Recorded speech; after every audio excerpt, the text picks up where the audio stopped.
This is my home. This is my kitchen. This is my family. Tilly. Jack. Holly. Megan. And of course, my wife Tana.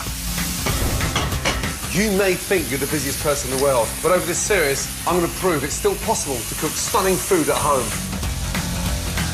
My rules are simple. Home cooking has to be easy. It's got to be fast. It's got to be delicious. So, if you think you can't cook amazing food at home, think again. These are the only recipes you'll ever need. Breakfast, lunch and dinner. I love a great party, but I hate bad food, and often the two things go together. I think one of the reasons is that home cooks get intimidated by the thought of cooking for large crowds, so they give up and serve shop-bought food instead.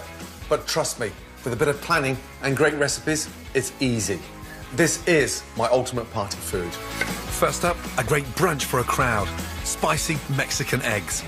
For a sophisticated party lunch, you can pre-prepare beetroot cured salmon and a chocolate mint cake. Little sheets of glass, beautiful. My eldest daughter Megan will be helping me rustle up some amazing dishes for a relaxed Ramsay get-together. Butts away. With irresistible smoky pulled pork. Don't tell Mum. Thank you. Honestly. And simple but delicious sides of broccoli slaw and crushed potatoes with spring onions and Gruyere cheese. I've never had this before. It's so good. These are my ultimate party recipes that will entertain and sustain a house full of guests for breakfast, lunch and dinner. Starting with the breakfast that can't fail to get your guests fired up and ready to party. Spicy Mexican eggs. This is a very classic Mexican-style brunch dish. Bold, kick-ass flavours. Slice the chili, seeds in. Garlic sliced, nice and thinly. Tablespoon of olive oil. I'm a big fan of brunches, and if you get it right, a great brunch can see you right through to dinner. Now, to start the sort of spicy, fragrant tomato sauce, get your cumin in there. Garlic, chili, roasted cumin, red onions. Already sounds Mexican. Once that starts getting really nice and crispy, in with your tomatoes. Never been embarrassed using good canned tomatoes. I do it all the time, cooking at home. Now, by reducing that, you sort of come down to a delicious paste.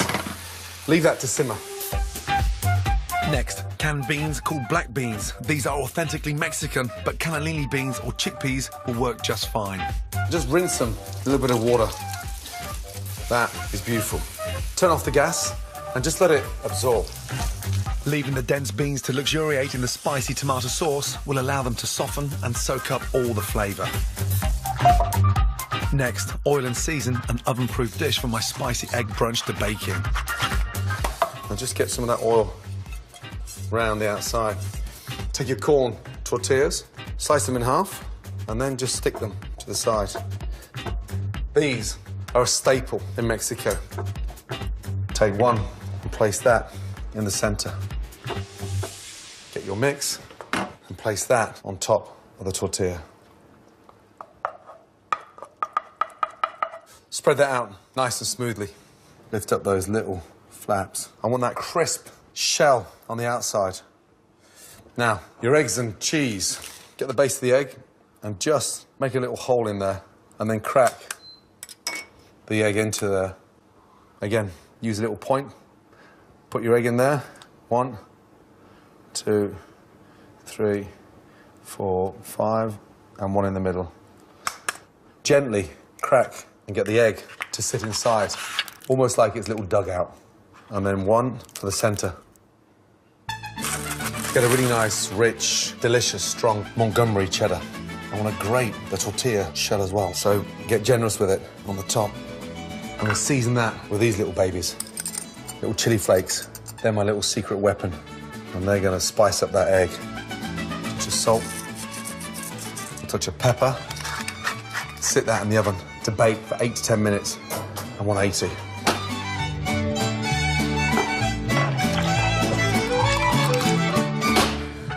That smells incredible.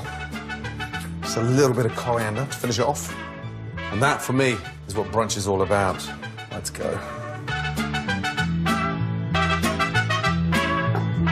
A fantastic fiery brunch to get your party started. Spicy Mexican eggs in a crispy tortilla shell.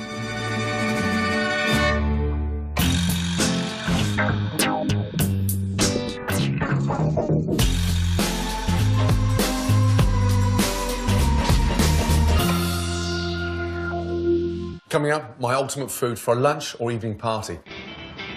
But first, here's a closer look at the key ingredients you'll need and a few pointers on what to look for when you're buying them.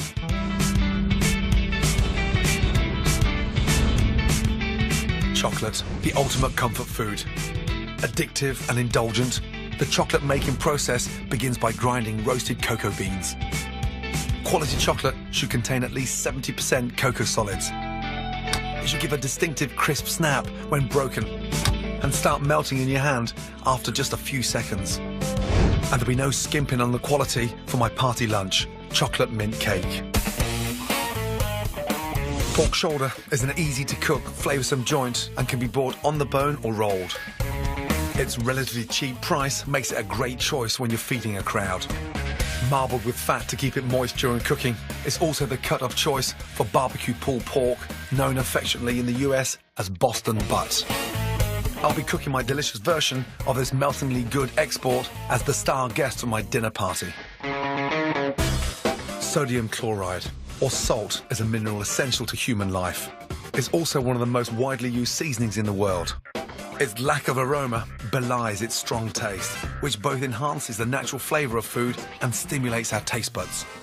This seasoning of all seasonings is processed in various ways and comes in all different colours and forms. But for me, the finest in flavour is crystallised sea salt, the product of evaporated seawater. And it's what I'll be using to cure my salmon, the main course for my super simple but spectacular party lunch. I think the best dishes for lunch parties are the things that everyone can help themselves to. I also prefer dishes that pack a really big flavour punch and look impressive. Party food shouldn't be subtle. Here are a couple of dishes for my ultimate lunch party. The secret behind curing salmon is in the flavouring you're curing it with. For a hint of the exotic and aromatic, my favourite starting point is to grind coriander seeds. Coriander seeds are citrusy. It's got that nice orangey flavour, and it goes brilliantly well with salmon. Mix that with your salt and your sugar. It may look like a lot of salt and sugar, but once they've done their job of cold cooking or curing the salmon, most of it will be washed away. Next, the grated zest of 2 oranges. Some fresh pepper. And then mix in one of my favourite ingredients, grated beetroot. Beetroot gives us a really nice sort of rooty, earthy flavour. Great for curing. It stains the salmon as well, and it just elevates it. Now, you'll see what's happening now with the beetroot. The salt and sugar breaking it down. See how wet it's becoming. Now, that beetroot is ready for the salmon. If you've got a big party, 10 or 20, get a whole side of salmon, fillet it, and get it pin-boned by a fishmonger. If it's 6 or 10 guests, then this chunk in the middle is like the sort of middle part of a fillet steak, the best of the best. Pour on your beetroot, and basically what we're going to do now is sort of pack it with all the beetroot. And look at that. I mean, it looks fantastic. Next, cover your beetrooty salmon with cling film. Take your tray, lightly press, and they get something substantial, something heavy, a pot or a pan or some tins. The weight on top just speeds up the process. Place your salmon in the fridge to cure for at least 8 hours, or even better, overnight. To follow my deliciously light and simple salmon, a devilishly indulgent dessert. Nothing beats a great cake, a sort of a show-off trophy for party food. So I'm going to make the most amazing flourless chocolate cake, but with a twist. First thing first, make the caramel. Flatten the sugar, never stir a caramel. Rule number 1. Now keep the pan nice and flat.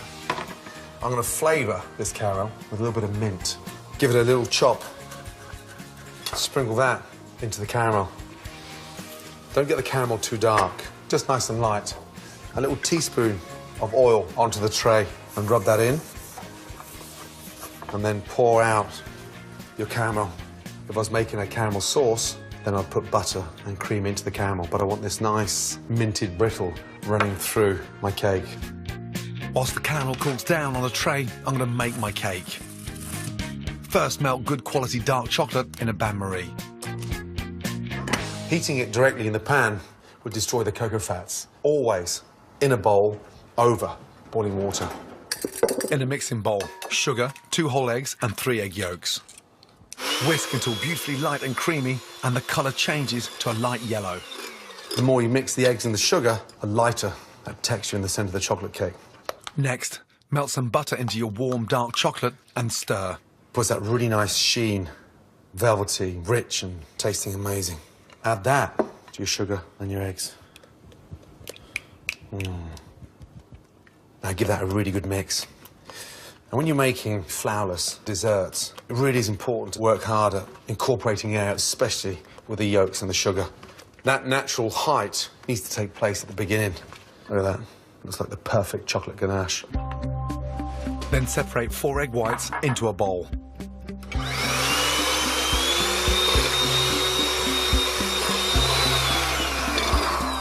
Now, make sure you've got 2/3 of the way there with your whites, and then just sprinkle in your sugar. Almost like a meringue. And the firmer you make these now, the more it will elevate your cake in the oven.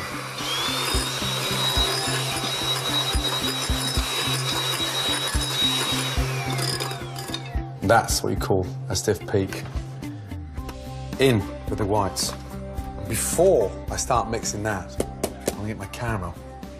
Just start breaking that up. It's like little glass, sheets of glass, beautiful. Save some of your minty caramel shards for decoration and use a rolling pin to break up the rest into small pieces. Sprinkle that in. So as we start to slice that chocolate cake, you'll come across that nice crunch. Take your cake tin. Make sure it's lined with the greaseproof paper on the bottom, nicely greased. Pour this in. A few sharp taps on a hard surface will rid your cake mixture of any air pockets that could create holes in your cake. Sit that in the oven, 180. After 35 minutes, my chocolate mint cake is cooked, and whilst it cools down, I can whip up a peppermint cream topping.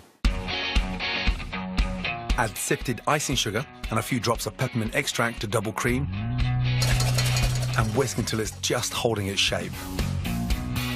Spoon your minty cream on top of the cake, leaving a small border free to make it easier to cut. For a cake that can't fail to attract attention at your party, scatter over the remaining caramel mint shards. Now, to unveil my incredible beetroot cured salmon. Off with the weight. A tray. And look what's happened to the salmon. Absolutely beautiful. You can just tell how delicious that's going to be with this sort of sheen. Give that a little rinse in cold water. With your kitchen roll, pat it nice and dry. Beautiful. Traditionally, cured salmon would be sliced into large, thin pieces like smoked salmon, but I like to cut mine into thin strips. It's easier and it will show off its beauty. Slice down, get to the skin, and then flick your knife out. That, for me, is a much better way of eating cured salmon. Look at the difference in colours. That nice, dark, rich, ruby red. Now, when you've got cured salmon this good, trust me, you just need a salad, Melba toast, or some stunning bread. Look how many slices of salmon we've got. And that's the secret, for me, to any good party. A couple of masterpieces. Simple, straightforward ingredients, but done properly. Nice. My sumptuous beetroot cured salmon. And for dessert, a divine chocolate mint cake, party food with the wow factor. Next up, no fuss, tuck-in food with help from my eldest party animal, Megan. Come on, Meggie. No. Come on, come on, come on. Oh. Headlining is meltingly good, no stress, smoky pulled pork. Ladies, let's go. The pork is ready. And with 2 deliciously simple sides to pre-prepare, we prove you can cook for a crowd and still have time to party. Oh, great. When you work in a restaurant, your job is to make sure people have a great time. You're there to make sure they're enjoying themselves. Believe me, after 20-odd years in the business, I've got experience in this department.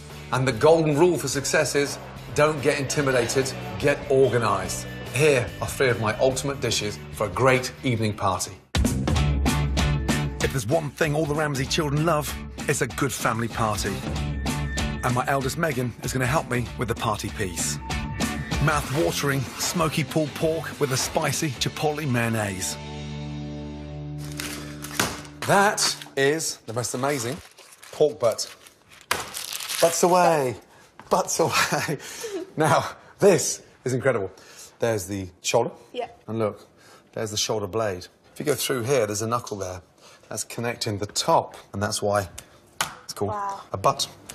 The slower you cook it, the more juicy it is. And it's great for big parties because you just come along and get your fork and shred it. A delicious, smoky mayonnaise, and you're away. Onions into half and half again. OK, I'm going to leave the roots on, OK, because I want this to sit underneath the pork. It gives it a chance to cook evenly and doesn't get dry in the bottom. Really important. OK. Now, I'll peel the garlic. OK, I'd like you to crush the garlic. We're going to make a really nice little paste. OK? Yeah. Go on, Maggie. No. Come on, come on, come on. Nice. Good girl. One more. Crush. Come on, Maggie. I'm coming. Oh. Sorry about Let that. me just give that little cut there. Now, this is a beauty. Paprika. Smoked paprika. Oh, I love it. So 3 nice tablespoons in. OK. 2 large tablespoons of brown sugar. Salt, please. And pepper. Good go.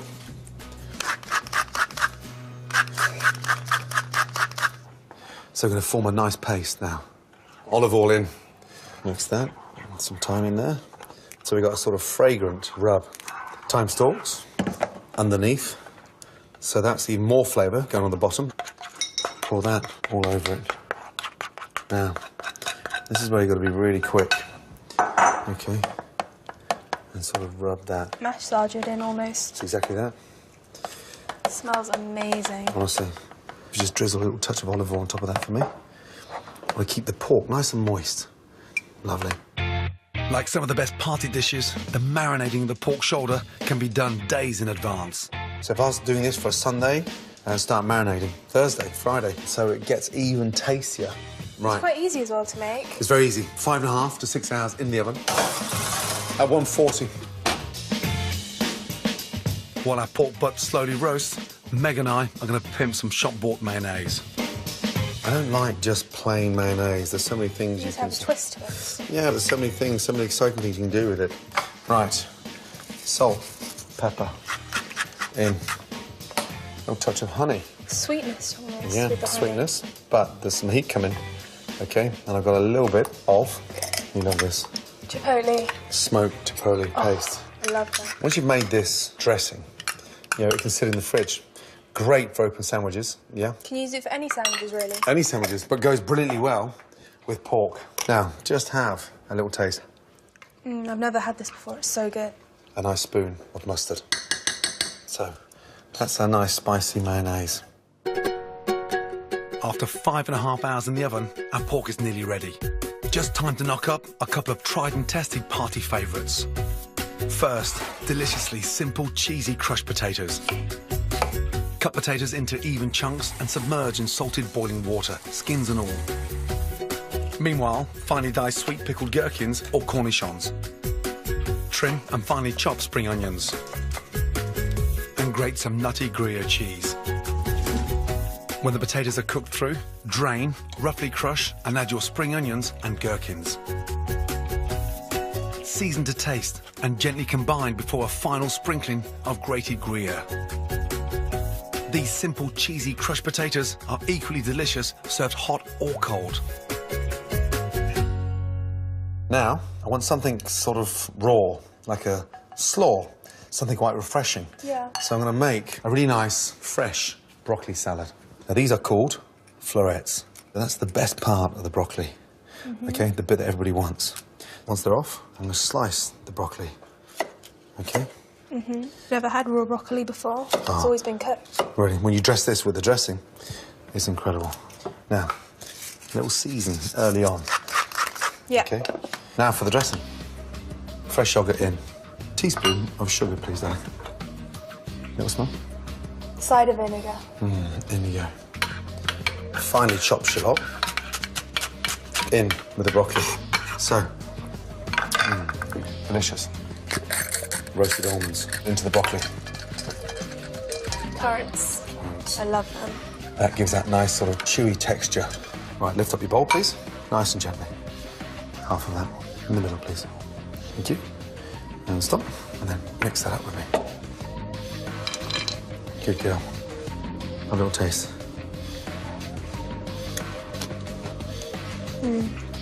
So good. And it's the kind of salad that doesn't wilt. A couple of hours later, it's still crunchy because the broccoli's raw. Raw broccoli salad, chipotle. Now let me get the pork out. Look at this. Megan, honestly, that It's amazing. is beautiful. That is incredible. Now, that goes to the table like that. A delicious... Can we have a tiny bit just before we go to the table? Megan. Just a little bit. Honestly, Meg. Don't tell Mum. Thank you. Honestly. If you're gonna do it, I'm gonna do it. That is incredible. So good. You promise me you don't give the recipe to your boyfriend. Let's go. Come on. This is my ultimate easy party dinner. Melt in your mouth, slow-cooked, smoky pulled pork with a spicy chipotle mayonnaise. And quick, simple sides of crushed cheesy potatoes and a light and healthy broccoli slaw. Deliciously yummy dishes that will have your family, friends and work buddies coming back for more. Right, how's the pork? This is very good, thank you, Daddy. Yeah. It's very tasty. I love the chipotle. Is it chipotle? Chipotle, yeah? Wow, the sauce is a bit spicy, Dad. Nearly blew my head off. To collect selected recipes from the show, go to my scrapbook at channel4.com/Gordon. Next time, my ultimate American food. You can see why the best breakfasts in the world are always in America. I celebrate my superhero dishes from the US of A. You put yours in there, I'll put mine here. Dad! Michael Sheen, Amanda Holden and Carl Pilkington, Three's a Crowd and Alan Carr's Chatty Man, 10 o'clock tonight. To Jamie next.